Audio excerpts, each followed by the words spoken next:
Sa mga gabi sa malalaking lungsod ng Japan, kapansin-pansin ang kislap ng mga neon sign na nag-aanyaya sa mga tao para pumasok sa izakaya, standing bars, cocktail lounges, at maliliit na bar na kasya lamang ang iilang customers. Sa mga lugar tulad ng Shinjuku at Shibuya, sa Tokyo, Namba sa Osaka, at Nakasu sa Fukuoka, tila magkakadikit ang mga bar, may ilan pang matatagpuan sa magkakaibang palapag ng isang makitid na gusali. Hindi ito nagkataon lamang. Bunga ito ng kasaysayan, kultura sa trabaho, disenyo ng lungsod, at regulasyon ng pamahalaan na humubog sa nightlife ng bansa. Matagal ng bahagi ng kultura ng Japan ang pag-inom. Ang sake ay ginagamit sa mga ritual panrelihiyon at pagdiriwang, at noong panahon ng Edo, ang mga tavern at pahingahan ay nagsisilbi sa mga mangangalakal at manlalakbay. Sa paglipas ng panahon, naging normal ang pag-inom bilang paraan ng pakikisalamuha. Iba man ang itsura ng mga modernong bar, nananatili ang layunin nito, ang pagsasama-sama ng mga tao. Lumaganap ang mga bar matapos ang ikalawang pandaigdigang sagupaan kasabay ng mabilis na pagbangon ng ekonomiya ng Japan. Sa panahong ito, umusbong ang kultura ng nomikai o inuman pagkatapos ng trabaho. Hindi lamang ito libangan, itinuturing itong extension ng opisina kung saan mas malayang nakakapag-usap ang mga empleyado at mga boss nila. Dahil dito, dumami ang mga bar malapit sa mga istasyon ng tren na madaling puntahan ng mga manggagawa bago umuwi. Malaki rin ang papel ng disenyo ng lungsod. Ang mga syudad sa Japan ay masisikip, patayo ang estruktura at nakasentro sa pampublikong transportasyon. Dahil sa flexible na zoning laws, maaaring magsama ang tirahan at negosyo sa iisang gusali. Nagbibigay ito ng oportunidad sa mga bar na mag-operate sa maliliit na espasyo at mas mababang renta, kaya mas marami ang kayang magbukas sa isang lugar. Mahalaga rin ang laki at espesyalisasyon ng mga bar. Marami ang may mas mababa sa 10 upuan. Ang mga microbars na ito ay umaasa sa regular na customers at natatanging tema, whiskey, jazz music o craft beer. Sa halip na mag-agawan ng customers, nagkakaroon sila ng sari-sariling identity, kaya nagkakasya ang marami sa isang distrito.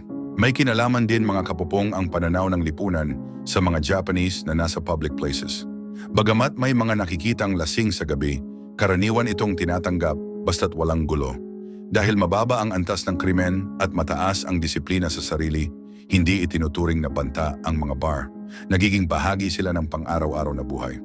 Kapansin-pansin din mga kapupong sa ilang nightlife district ang presensya ng mga babae na nakatayo sa harap ng mga bar at nakikipag-usap sa mga dumaraan. Ang gawaing ito na tinatawag na kyakuhiki ay pinahihintulutan lamang sa ilalim ng mahigpit na regulasyon. Pinapayagan ito ng lokal na pamahalaan sa mga itinalagang entertainment zone bilang suporta sa maliit na negosyo at trabaho. Mahigpit na ipinagbabawal ang pagsali ng menor de edad, agresibong panghihikayat o panlilinlang. Regular ang pagroronda ng pulisya upang tiyakin ang pagsunod sa batas. Sa harap ng mga hamon tulad ng mahabang oras ng trabaho at tumatandang populasyon, nagbago rin ang papel ng mga bar. Marami ang nagsisilbing third place kung saan nagtitipon ang mga kapitbahay upang mag-usap at magbahagi ng balita. Hindi lamang alak ang dahilan ng pagpunta, kundi ang koneksyon sa kapwa. Anyway, mga kapupong pinatibay pa ng turismo ang imahe ng bar culture ng Japan. Para sa mga bisita, ang nightlife ay bahagi ng karanasang kultural. Well, mga kapopong, ang dami ng bar sa Japan ay salamin ng istruktura ng lipunan, urban na pamumuhay, at balanseng regulasyon, isang kwento ng komunidad at patuloy na pag-angkop sa modernong panahon. Well, mga kapupong, sa unang mga araw ng bagong taon, ang napakalaking yaman ng langis ng Venezuela na matagal nang itinuturing na isang pambansang asset at hamon ay naging sentro ng pandaigdigang pansin sa mga oras na naganap ang mahahalagang pangyayaring pampolitika at seguridad sa Caracas. Ang Venezuela ay kilala sa pagkakaroon ng pinakamalaking proven crude reserves sa buong mundo na tinatayang nasa 303 bilyong barrels ng langis. Halos 17% ng kabuuang kilalang reserba sa buong mundo. Karamihan sa mga ito ay heavy crude mula sa Orinoco Belt na nangangailangan ng espesyal na kagamitan at malaking investment upang ma-extract ng epektibo. Sa nakalipas na mga dekada, ang yaman na ito ay hindi gaanong napakinabangan. Noong mga nakaraang taon, ang Venezuela ay nakakapag-produce ng hanggang 3.2 milyong barrels per day, isang malaking bahagi sa pandaigdigang merkado. Ngunit sa paglipas ng panahon, dahil sa kakulangan ng investment, mismanagement ng state-owned oil company at mahigpit na international limits sa trade at finance, bumaba ng malaki ang produksyon. Sa mga nakaraang taon, ang produksyon ay nasa paligid na lamang ng 1,000,000 barrels per day na maliit kumpara sa potensyal nito. Sa mga oras na ang mga aspetong pang-ekonomiya ay umuunlad, nagkaroon ng nakakagulat na pangyayaring pampolitika noong ikatlong araw ng Enero 2026 nang isinagawa ng United States ang isang operasyon sa Venezuela.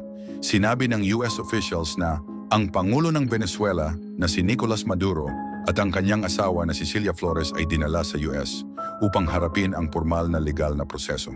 Sinabi ng US leadership na ang hakbang na ito ay bahagi ng mas malawak na aksyon para tugunan ang aligasyong kriminal na isinampa laban sa kanila na matagal nang itinatanggi ni Maduro.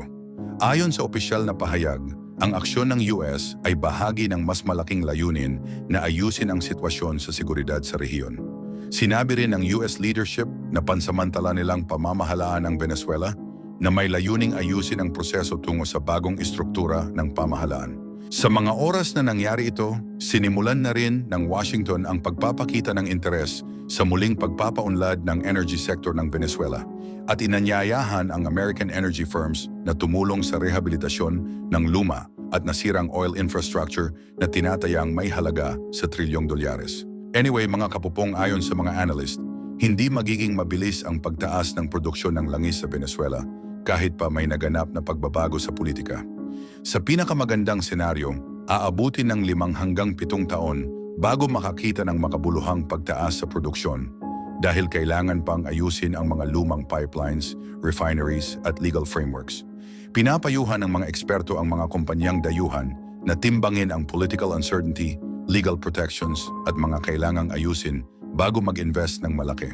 Iba-iba rin ang reaksyon ng international community sa pagkakakustody ng Pangulo at sa mga kasunod na pangyayari. May ilang gobyerno na nanawagan ng kapayapaan at dialogo habang may ilan namang nagkomento na ang aksyon ng US ay labag sa soberanya ng isang bansa. Sa loob ng Venezuela, nahati ang opinyon ng publiko. May mga sumusuporta at may mga nagtatanggol sa desisyon na inihayag ng mga dayuhang leader. Well, mga kapopong, sa kabila ng malalaking balita, ang kwento ng langis ng Venezuela ay nagpapakita ng mas malalim na tanong kung paano ang isang bansa na may napakalaking natural na yaman ay nakakapag-navigate sa mga oportunidad sa ekonomiya sa gitna ng pagbabago sa pamahalaan. Sa mga oras na ang yaman ng bansa ay nananatiling napakalaki sa papel, ang aktwal na pag-unlock nito ay nakasalalay hindi lamang sa teknikal na trabaho sa infrastructure kundi pati na rin sa matatag na pamahalaan, kumpiyansa ng investors at pakikipagtulungan sa ibang bansa. Kung magiging simula ito ng bagong kabanata para sa enerhiya ng Venezuela, mga kapupong, ay nakasalalay ito sa mga aksyon ng pamahalaan at ng mga international partners sa mga darating na buwan. Actually, ganito kasi yan, mga kapupong.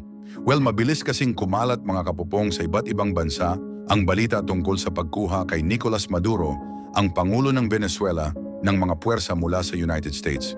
Ang pangyayari ay naganap bago pa man sumikat ang araw at sinamahan ng mga galaw ng sasakyang panghimpapawid at malalakas na tunog sa ilang bahagi ng Caracas. Ayon sa mga opisyal ng US, si Maduro at ang kanyang asawa na si Cilia Flores ay dadalhin sa New York upang harapin ang mga kasong matagal nang iniuugnay sa kanila. Sinabi rin ng mga autoridad na magkakaroon ng pansamantalang pamamahala upang gabayan ang bansa sa susunod na yugto. Sa South Florida, lalo na sa lungsod ng Doral, maagang nagtipon ng mga Venezuelan na matagal nang naninirahan sa ibang bansa. May mga nagparada ng bandila ng Venezuela at United States at nagdiwang sa mga lansangan. Para sa marami, ang pangyayaring ito ay simbolo ng pag-asa matapos ang mahabang panahon ng hirap. Isang residente ang nagsabi na mula pagkabata ay nararanasan na ng kanyang pamilya ang mahigpit na kalagayan at ngayon lamang niya naramdaman ang liwanag ng pagbabago. Sa Kansas City, iba't ibang emosyon ang lumitaw sa komunidad ng mga Venezuelan. Si Tatiana Padron ay nagsabi na may kaba siyang naramdaman sa mga nangyari, ngunit kasabay nito ay may ginhawa rin. Ayon sa kanyang pamilya sa Venezuela, may mga lugar na nawalan ng kuryente at nakarinig ng malalakas na ingay, ngunit nanatiling ligtas ang karamihan. Sinabi ni Padron na ang pag-alis ni Maduro ay isang aksyon lamang at marami pang personalidad ang maaaring makaapekto sa magiging direksyon ng bansa. Sa ibang panig ng mundo, kabilang ang Madrid at Santiago, Chile, nagtipon ang mga Venezuelan upang ipahayag ang saya. Sa mga plaza, maririnig ang mga sigaw ng pag-asa at pagbabagong matagal nang hinihintay. Marami ang umaasang magbubukas ito ng oportunidad upang makabalik sa sariling bayan matapos ang mahabang pagkakahiwalay sa pamilya. Sa loob ng Venezuela, mas maingat ang naging reaksyon ng ilan. May mga taga-suporta ng dating pamahalaan na nagtipon at nanawagan para sa pagbabalik ni Maduro, samantalang ang iba ay nanatiling tahimik at nagmamasid. May mga ulat ng pagkaantala sa ilang serbisyo, kaya't maraming pamilya ang naghintay ng malinaw na direksyon kung ano ang susunod na mangyayari. Nagbigay rin ng pahayag ang ilang religious leaders. Sinabi nila na ang kanilang damdamin ay halo ng pag-asa at pagninilay. Ipinahayag nila ang hangaring magkaroon ng kaayusan, pananagutan at kapayapaan at hinikayat ang publiko na iwasan ang sagupaan at panatilihin ang pagkakaisa. Sa United States naman, mga kapupong, magkakaiba ang pananaw ng mga opisyal. May mga pumuri sa aksyon bilang isang mahalagang sandali para sa pananagutan, habang ang iba ay nagpahayag ng pag-aalala sa posibleng epekto nito sa ugnayang pandaigdig at batas. Anyway, mga kapupong, sa mga oras na patuloy na umuusad ang araw sa iba't ibang bansa, nananatiling sentro ng usapan ang kinabukasan ng Venezuela. Para sa ilan, ito ay simula ng panibagong pag-asa. Para sa iba, ito ay panahon ng pag-aalala at pag-aabang. Ngunit malinaw na ang bansa ay pumasok na sa isang bagong yugto na puno ng pagbabago at hindi tiyak na mga posibilidad. Well, kahapon mga kapupong, nagsagawa ang United States ng isang malaking aksyon sa kabisera ng Venezuela na Caracas. Sa operasyong ito, inalis si Pangulong Nicolas Maduro at ang kanyang asawa na si Cilia Flores mula sa kanilang opisyal na tirahan at inilipat palabas ng bansa upang harapin ang mga usaping legal sa United States. Ayon sa mga opisyal, ang pangyayaring ito ay resulta ng maraming buwang paghahanda na kinabibilangan ng intelligence gathering, maingat na pagpaplano at koordinasyon ng iba't ibang sangay ng militar at law enforcement. Si President Donald Trump, na nagsalita makalipas ang ilang oras mula sa Florida, ay sinabi na ang operasyon ay inaprubahan noong huling bahagi ng Biyernes ng gabi matapos hintayin ang angkop na kondisyon ng panahon. Ang misyon ay isinagawa sa ilalim ng codename na Operation Absolute Resolve. Ayon kay General Dan Kane, chairman ng Joint Chiefs of Staff, mahigit 150 sasakyang panghimpapawid ang ginamit, kabilang ang fighter jets, helicopters, at remotely piloted drones na nagmula sa iba't ibang base sa Western Hemisphere. Sa mga oras na madaling araw, dumating ang puwersa ng United States sa compound ni Maduro sa gitna ng Caracas bandang 2:00 ng umaga. Ayon sa mga ulat, halos madilim ang buong lungsod sa pagsisimula ng operasyon, isang estratehiya na sinabi ng Pangulo na bahagi ng masusing pagpaplano.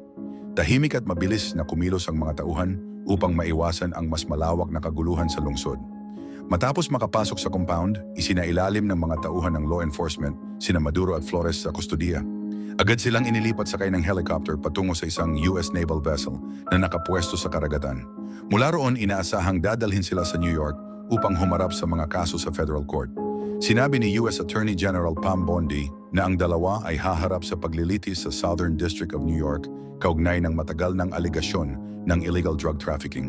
Samantala, mariing tumugon ang pamahalaan ng Venezuela. Si Vice President Delcy Rodriguez, na ayon sa konstitusyon ay maaaring umako ng pamumuno kapag ang Pangulo ay hindi makapaglingkod, ay sinabi na ang ginawa ng United States ay isang hindi makatarungang pag-alis sa liderato ng bansa. Hiniling niya ang katiyakan na ligtas sina Maduro at Flores at iginiit na nananatiling lehitimong Pangulo si Maduro.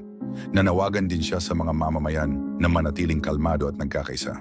Sa buong Caracas, nakaramdam ng matinding pag-aalala ang mga residente matapos makarinig ng sunod-sunod na malalakas na pagsabog at makakita ng mababang lipad na sasakyang panghimpapawid bago sumikat ang araw. May mga video at ulat ng mga saksi na nagpapakita ng usok at ingay sa iba't ibang bahagi ng lungsod. Nagdeklara ng emergency ang mga lokal na autoridad at may mga armored vehicle na nakita sa mga kalsada pagsapit ng umaga, palatandaan ng tumitinding tensyon na inihahalin tulad ng ilan sa isang sagupaan ng kapangyarihan. Pero mga kapupong, iba-iba ang naging reaksyon ng international community.